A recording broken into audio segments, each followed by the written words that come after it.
అందరికీ నమస్కారం అండి. ఈరోజు వీడియోలో అమ్మవారికి కొంచెం డిఫరెంట్గా మాలను తయారు చేద్దాం.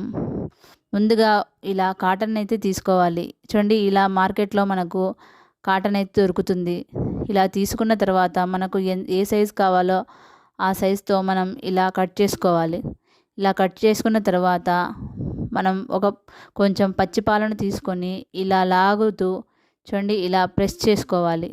ఇలా పాలను తీసుకొని ఇలా ప్రెస్ చేసుకుంటూ వెళ్ళాలి. చూడండి, ఇలా ప్రెస్ చేసుకున్నాక ఇలా తయారవుతుంది. ఇలా 3 మాలలు అయితే ఇలా తీసుకున్నాను. చూడండి, ఒకటి పెద్దదిగా 2 చిన్నవిగా తీసుకున్నాను. ఆ తరువాత ఇలా పాము మెలిక ఎలా ఉంటుందో అలా వేసుకోవాలి. చూడండి, అలా వేసుకున్న తర్వాత ఇంకొకటిని కూడా తీసుకొని అదేవిధంగా అటు సైడు కూడా చూడండి ఇలా వేసుకోవాలి.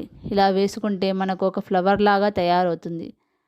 ఇలా ఫ్లవర్ లాగా తయారైన తర్వాత మన దగ్గర ఏదైనా స్టిక్కర్ ఉంటే ఆ స్టిక్కర్ వెనకాల పేపర్ను తీసుకొని దానిపై గమ్ముతో ఇలా మిడిల్లో అతికించుకోవాలి. చూడండి, ఇలా అన్నింటికీ అతికించుకోవాలి. ఇలా అతికించుకున్న తర్వాత దానిపై కుంకుమను రాసుకోవాలి. ఇలా రాసుకున్న తర్వాత చూడండి, ఇలా సైడ్స్కి కూడా మనం పసుపును ఇలా నీట్గా వాటర్ అద్దుకుంటూ ఇలా పసుపును కూడా ఒత్తుకోవాలి. చూడండి, మనకు ఎంతో అందమైన వస్త్రమాల రెడీ అవుతుంది.